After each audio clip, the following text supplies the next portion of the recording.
भागवत गीता में भगवान श्री कृष्ण ने न केवल ज्ञान की बातें बताई है बल्कि जीवन जीने की कलाओं के बारे में भी बताया है।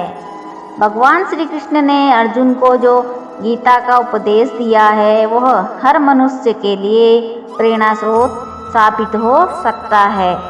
गीता में भगवान श्री कृष्ण अर्जुन को उपदेश देते हैं कि जो भी मनुष्य भगवत गीता की 18 बातों को अपनाकर अपने जीवन में उतारता है वह सभी दुखों से, वासनाओं से, क्रोध से, ईर्ष्या से, लोभ से, मोह से, लालच आदि के बंधनों से मुक्त हो जाता है। आइए जानते हैं भगवत गीता की 18 ज्ञान की बातें।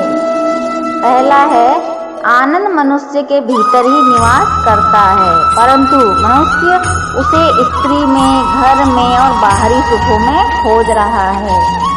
दूसरा, श्री कृष्ण कहते हैं कि भगवान उपासना केवल शरीर से ही नहीं बल्कि मन से भी करनी चाहिए। भगवान का वंदन उन्हें प्रेम बंधन में बांधता है। तीसरा, मनुष्य की वासना ही उनके पुनर्जन्म का कारण होती है। चौथा, इंद्रियों के अधीन होने से मनुष्य के जीवन में विकार और परेशानियां आती हैं।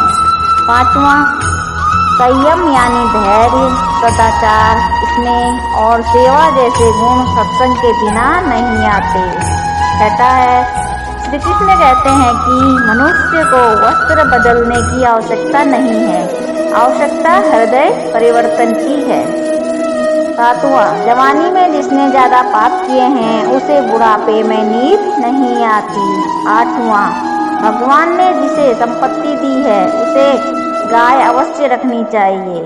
नौवां, जुआ, मदिरापान, पर स्त्री गमन, अनैतिक संबंध, हिंसा, असत्य, मद, आसक्ति और निर्दयता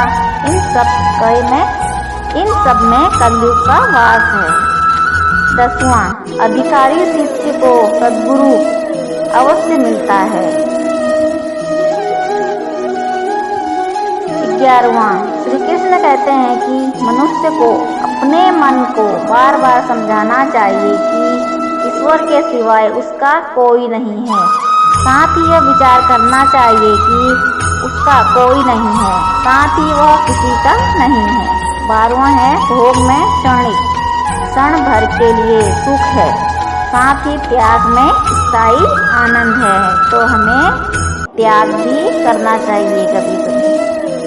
13वां, श्री कृष्ण कहते हैं कि सत्संग ईश्वर की कृपा से मिलता है, परंतु कुसंगति में पड़ना मनुष्य के अपने ही हाथों में है।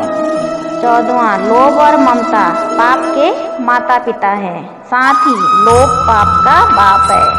15वां, श्री कृष्ण कहते हैं कि स्त्री का धर्म है कि रोज तुलसी और पार्वती की पूजा करे।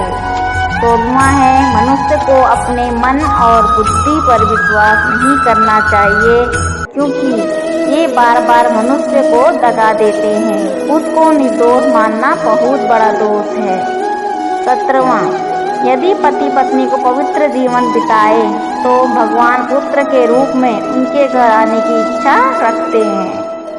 18वां, भगवान इन सभी कसौटियों पर कसकर जांच परख कर ही मनुष्य को अपनाते हैं।